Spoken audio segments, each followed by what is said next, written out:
प्रभु के नाम की स्तुति हो। हमारा विषय है पिलातुस के सामने यीशु पर मुकदमा।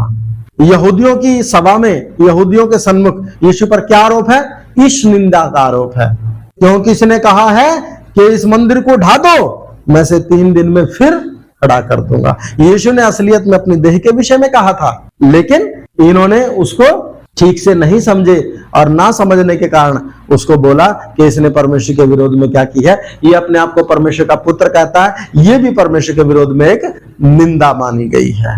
महासभा में यीशु पर आध्यात्मिक आरोप थे, लेकिन ये आध्यात्मिक आरोप लगाकर वो व्यवस्था के अनुसार उसको प्राण दंड के योग्य ठहरा रहे थे। लेकिन इजराइल गुलामी में है, पराधीन एक देश है, तो ये उसको अपनी व्यवस्था के अनुसार कोई दंड दे नहीं सकते। इसलिए बांध कर यीशु मसीह को सुबह 5-6 बजे के करीब पिलातुस के पास लेकर गए। यहाँ क्या लिखा है 15:1 में, भोर होते ही तुरंत प्रधान याजकों और पुरनियों और शास्त्रियों ने वरन सारी महासभा ने सलाह करके यीशु को बंधवाया और उसे ले जाकर पिलातुस के हाथ सौंप दिया। बांध कर लेकर गए। फिर यीशु मसीह पिलातुस के सामने खड़ा है। वहां आरोप क्या है? वहां आरोप ये नहीं है इसने परमेश्वर की निंदा करी है। वहां आरोप है कि ये अपने आप को यहूदियों को क्या बनाता है? राजा। व्यवस्था के अनुसार उन्होंने इसको झूठी गवाहियों के माध्यम से और अपनी अज्ञानता में और अपने अंदर के उस जलन से, क्योंकि इनके धंधे पर क्या आई है? आंच आई है। इनकी जो मनमर्जियां हैं इजराइल में, व्यवस्था को उल्टा सीधा इन्होंने किया है। सबत के दिन को यीशु मसीह ने इनके सामने क्या किया है? तोड़ा है, क्योंकि वचन में प्रभु यीशु ने कहा सबत मनुष्य के लिए है, मनुष्य सबत के दिन के लिए नहीं है। अगर कोई कष्ट में पड़ा है तो उसकी मदद करने में सबत का दिन टूटता नहीं है। तो अपनी महासभा में प्राण दंड के योग्य ठहराकर सजा ना देने की उस हालत में रहते हुए उसको सजा दिलवाने के लिए कहां लेकर गए? पिलातुस के सामने। अब पिलातुस कौन है? पिलातुस एक रोमी गवर्नर है जो कैसरिया में रहता है। कैसरिया कहां है? भूमध्य सागर के पास है। गवर्नर का मतलब क्या है? प्रशासनिक अधिकारी। प्रशासनिक अधिकारी का क्या काम होता है? लॉ एंड ऑर्डर को मेंटेन करना, व्यवस्था को बनाए रखना, मतलब कोई दंगा फसाद ना हो। अब जब हमारा हिंदुस्तान अंग्रेजों की गुलामी में था तो जगह जगह चौकियां थी, पुलिस चौकियां उस समय में भी थी। किस लिए थी वो चौकियां? दंगा फसाद बोलने से कोई स्वतंत्रता सेनानी है देश के, ठीक है ना, स्वतंत्रता सेनानी है जो चाहते हैं हमारा देश आजाद हो जाए। तो ऐसा जो आजादी के जो दीवाने हैं, आजादी के जो समर्थक हैं, जो स्वतंत्रता सेनानी हैं, वो अगर सिर उठाएं तो उनके सिर को कुचलने के लिए अंग्रेजों ने क्या बनाई थी? पुलिस चौकियां बनाई थी जगह जगह। लोक कल्याण के लिए नहीं, लोगों का झगड़ा निपटाने के लिए नहीं, लेकिन जब आम लोगों का कोई झगड़ा होता है तो उनको निपटाने के लिए भी एक व्यवस्था अंग्रेजों ने भी की थी, रोमियों ने भी की है। एक न्यायाधीश रखा है उस क्षेत्र में। कौन है? पिलातुस। ये गवर्नर तो है लेकिन न्यायाधीश का काम भी करता है। ये कैसरिया में रहता है और कैसरिया से ये यरूशलेम में आया है। किस लिए? क्योंकि फसह का पर्व है और फसह के पर्व के समय में भीड़ बहुत ज्यादा होती है, क्योंकि पूरे देश से लोग आते हैं मंदिर में, और उस समय में कोई व्यवस्था भंग ना हो, इसलिए ये पिलातुस यरूशलेम में आकर बैठा है। क्यों? रोमी सम्राट कैसर को जवाबदेही है। अब इसका स्वभाव, ये यहूदियों से घृणा करता है। सन 26 से 36 तक इसने यहूदियों पर रोमी गवर्नमेंट के अंदर एक प्रशासनिक अधिकारी और न्यायाधीश के तौर पर काम किया है या कार्यभार संभाला है, लगभग 10-11 साल। उसकी पर्सनैलिटी कठोर और क्रूर व्यक्ति है। अब पिलातुस के सामने यीशु पर क्या आरोप है? लूका रचित सुसमाचार उसका 23 अध्याय उसका 2 वचन।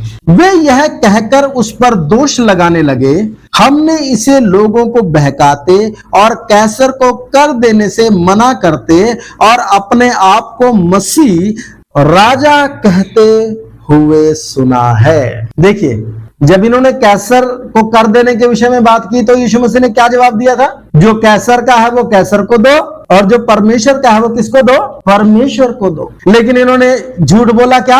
ये कैसर को कर देने से क्या करता है? मना करता है। ये अपने आप को क्या कहता है?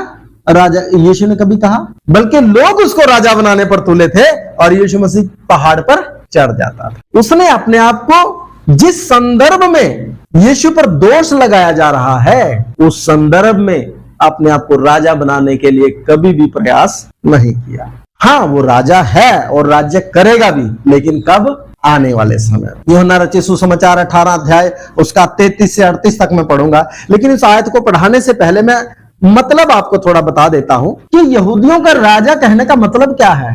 कैसर सम्राट को चुनौती देना।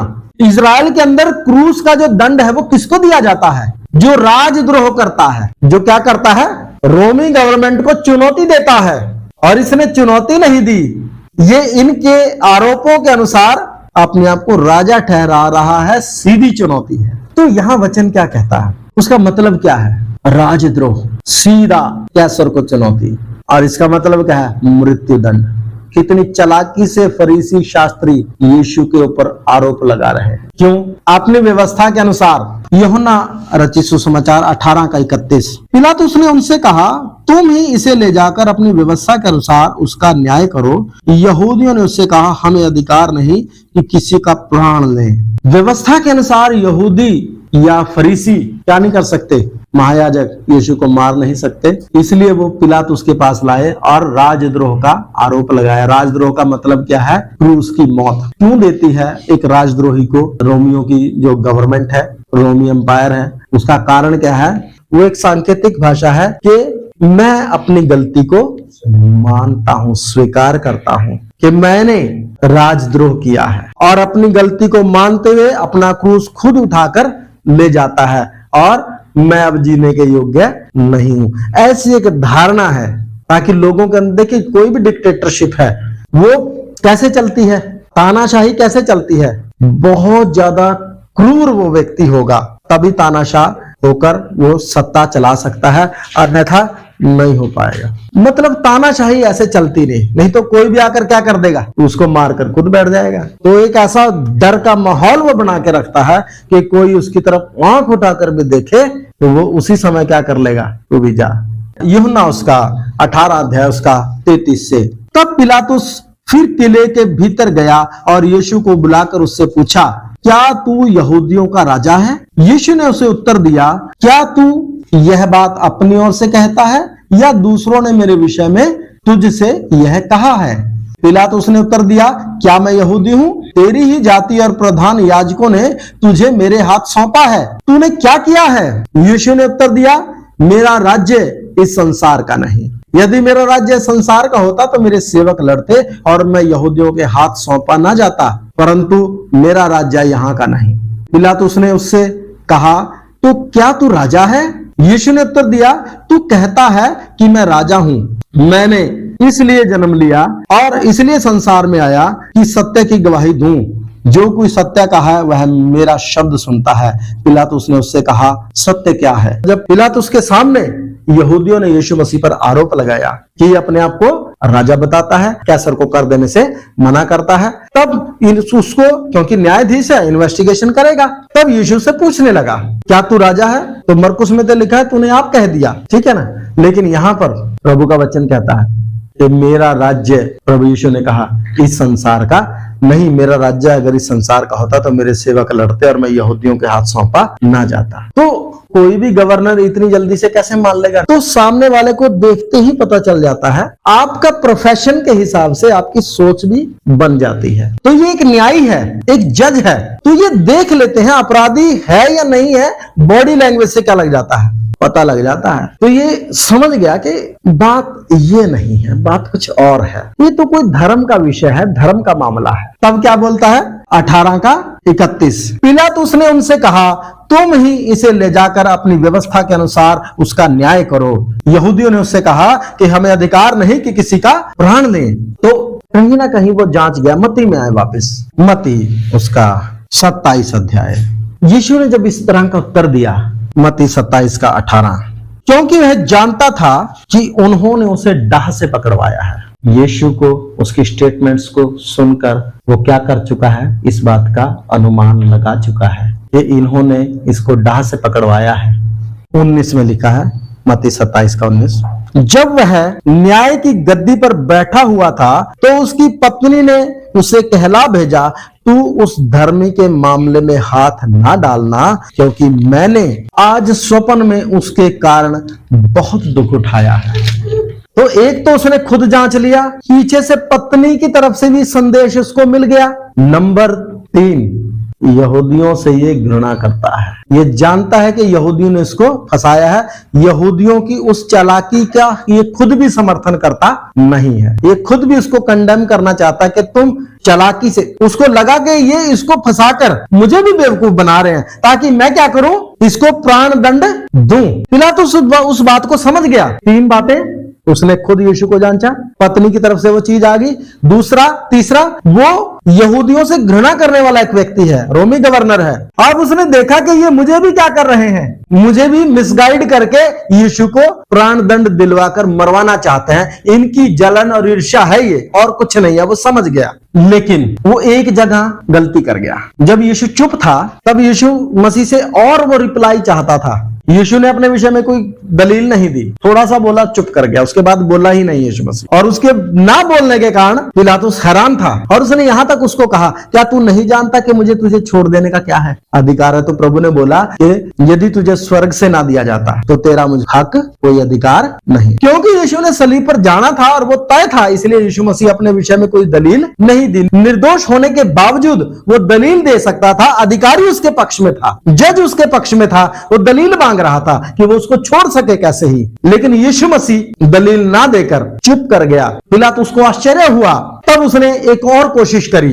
क्या कोशिश करी? वो जनता के पास गया। उसने सोचा कि फरीसी शास्त्री याजक इसको षड्यंत्र के कारण फंसाकर लेकर आए हैं, शायद ये लोकप्रिय व्यक्ति है, जनता इसके पक्ष में फैसला देगी। तब उसने मत्ती 27 अध्याय 15 से, हाकिम की यह रीति थी कि उस पर्व में लोगों के लिए किसी एक बंदी को जिसे वे चाहते थे छोड़ देता था। उस समय उनके यहाँ बरअब्बा नामक एक माना हुआ बंदी था। अतः जब वे इकट्ठा हुए तो पिलातुस ने उनसे कहा, तुम किसको चाहते हो कि मैं तुम्हारे लिए छोड़ दूं, बरअब्बा को या यीशु को जो मसीह कहलाता है? उसने ऑप्शन रखा। उसने सोचा लोकप्रिय व्यक्ति है, जनता क्या करेगी? यीशु के बारे में बात करेगी। लेकिन सेंटिमेंट्स चेंज थे। ये जो भीड़ थी ये यीशु के पक्ष वाली भीड़ नहीं थी। ये रातों रात इन्होंने अपनी साइड वाली भीड़ इकट्ठा की थी। उसमें जरूर कुछ यीशु मसीह के भी समर्थक थे, लेकिन ज्यादा आवाज किसकी थी? मसीह के विरोधियों की, या यूं कहें कि जिनका महायाजक और शास्त्रियों ने माइंड वॉश करके उनको उकसा चुके थे वो, कि उसे क्या कर क्रूस पर चढ़ा। तब वो क्या बोलने लगे? 18, क्योंकि वह जानता था कि उन्होंने उसे डाह से पकड़वाया है। जब वह न्याय की गद्दी पर बैठा हुआ था तो उसकी पत्नी ने उसे यह कहला भेजा कि तू उस धर्मी के मामले में हाथ ना डालना, क्योंकि मैंने आज स्वप्न में उसके कारण बहुत दुख उठाया है। 20, प्रधान याजकों और पुरनियों ने लोगों को उभारा कि वे बरअब्बा को मांग ले और यीशु का नाश कराएं। पिलातुस ने जो प्लान किया, यीशु ने पिलातुस का साथ नहीं दिया। उसने सोचा कि लोकप्रिय व्यक्ति है, भीड़ शायद इसका साथ देगी, लेकिन भीड़ को यहूदियों ने उकसा दिया। क्या मांग ले? बरअब्बा को मांग ले। 21, हाकिम ने उनसे पूछा, इन दोनों में से किसको चाहते हो कि मैं तुम्हारे लिए छोड़ दूं? उन्होंने कहा बरअब्बा को। पिलातुस ने उनसे पूछा, फिर यीशु को जो मसीह कहलाता है क्या करूं? ये दूसरे को भी छोड़ना चाहता था। एक को उन्होंने मांगा, फिर यीशु को क्या करूं? इसका मकसद वहां क्या है? ये कैसे न कैसे यीशु मसीह को क्या करना चाहता है? छोड़ना चाहता है। ये बरअब्बा को दे दो तो मैं यीशु को भी क्या कर देता हूं, क्योंकि इसकी दृष्टि में निर्दोष है। पीछे पत्नी ने भी स्टेटमेंट दे दी है, इसने खुद भी जांच लिया है, ये फरीसियों को भी समझ चुका है कि षड्यंत्र से इसको फंसा रहे हैं, ये निर्दोष है। लेकिन नहीं, अगला स्टेप क्या रहा? 22, पिलातुस ने उनसे पूछा, फिर यीशु को जो मसीह कहलाता है क्या करूं? सबने उससे कहा, वह क्रूस पर चढ़ाया जाए। हाकिम ने कहा, क्यों? उसने क्या बुराई की है? देखिए एक जज बोल रहा है, क्या बुराई की है उसने? यीशु अपनी साइड लेकर नहीं बोल रहा। जो एक योजना पिलातुस ने बनाई, यीशु के समर्थक होकर आगे आए, एक उसने बात रखी, लेकिन वहां भी वो क्या हो गया? अनुमान लगाने में विफल रहा। क्यों विफल रहा जी? क्योंकि परमेश्वर की इच्छा है कि यीशु किधर जाए? क्रूस पर जाए। परंतु वे और भी चिल्ला चिल्ला कर कहने लगे, वह क्रूस पर चढ़ाया जाए।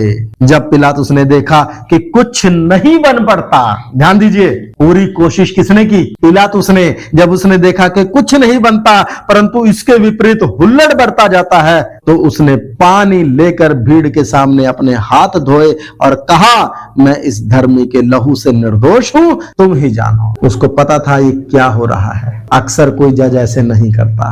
ये क्रूर व्यक्ति है, हाथ धोए। क्यों मजबूर हो गया है? ये एक एम्प्लॉई है। रोमी गवर्नमेंट का क्या है? इतने लोग अगर हुल्लड़ मचा रहे हैं, अगर कुछ अव्यवस्था हो गई तो इसको क्या है? जवाबदेही है। फिर इसको धमकाया भी है, अगर तू ऐसा नहीं करता तो तेरी भक्ति कैसर की ओर नहीं है। ये तो अपने आप को राजा बना रहा है और तू इसका साथ दे रहा है, तेरी भक्ति कैसर की ओर नहीं है, तू भी इसी दोष में क्या हो जाएगा?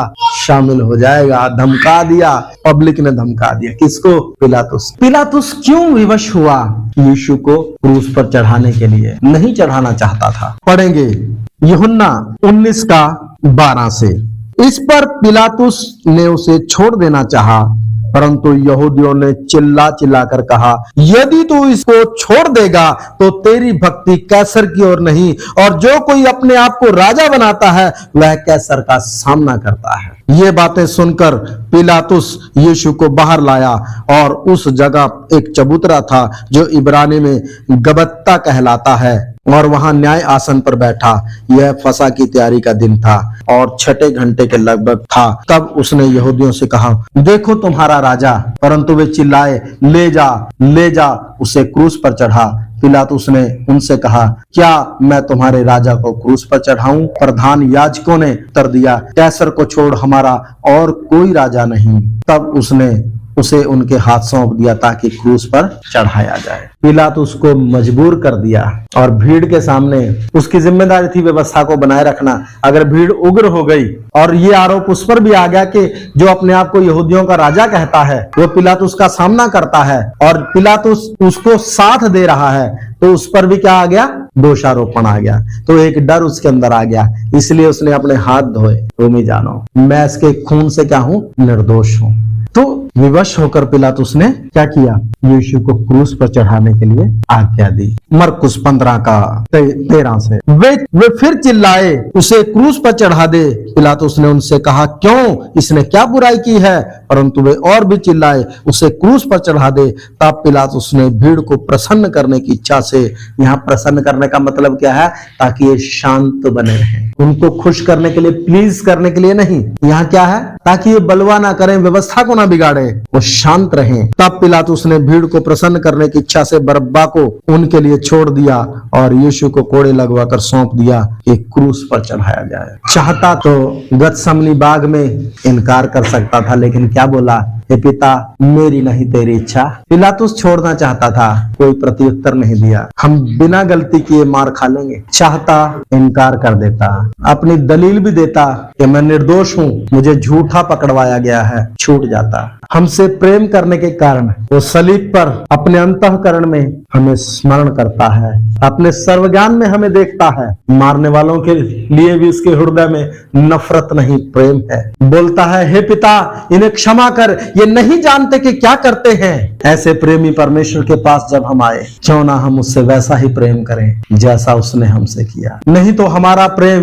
बेईमानी है। हम अपने प्रियों से, अपने मित्रों से वैसा ही प्रेम करते हैं जैसा वो हमसे करते हैं। मनुष्य में तो ये स्वभाव है, क्यों हम मसीह के साथ ऐसा नहीं कर पाते? अपने रिश्तेदारों से कर लेंगे, अपने मित्रों से ऐसा कर लेंगे। जिसने हम पापियों से प्रेम किया, उस पवित्र से क्यों हम प्रेम नहीं कर सकते? हम मनुष्य में तो ये स्वभाव पाया जाता है मेरे प्रियो, क्योंकि इसमें हमें कोई स्वार्थ पूरा नहीं होता। अगापे प्रेम है, इसलिए मनुष्य स्वाभाविक रूप से इस प्रेम में नहीं बढ़ता। इसलिए पहले हम उसके प्रेम को समझें, उस प्रेम में बढ़े, उसको जाने और उस प्रेम को, निस्वार्थ प्रेम को जो प्रभु ने हमसे किया, हम करें। हमें तो बहुत कुछ मिल गया, उद्धार मिल गया, नया जन्म मिल गया, पापों की क्षमा मिल गई, पवित्र आत्मा का दान मिल गया, स्वर्गीय वरदानों का स्वाद हमने चख लिया, आने वाले युग की सामर्थ्यों को हमने जान लिया, आने वाले युग की सामर्थ्यों को जान लिया। एक अजर, अविनाशी और निर्मल मिरास हमारे लिए रखी है, जो आंख ने नहीं देखी, जो कान ने नहीं सुनी, वो चीजें परमेश्वर ने हमारे लिए तैयार की हैं। तो भी हमारा प्रेम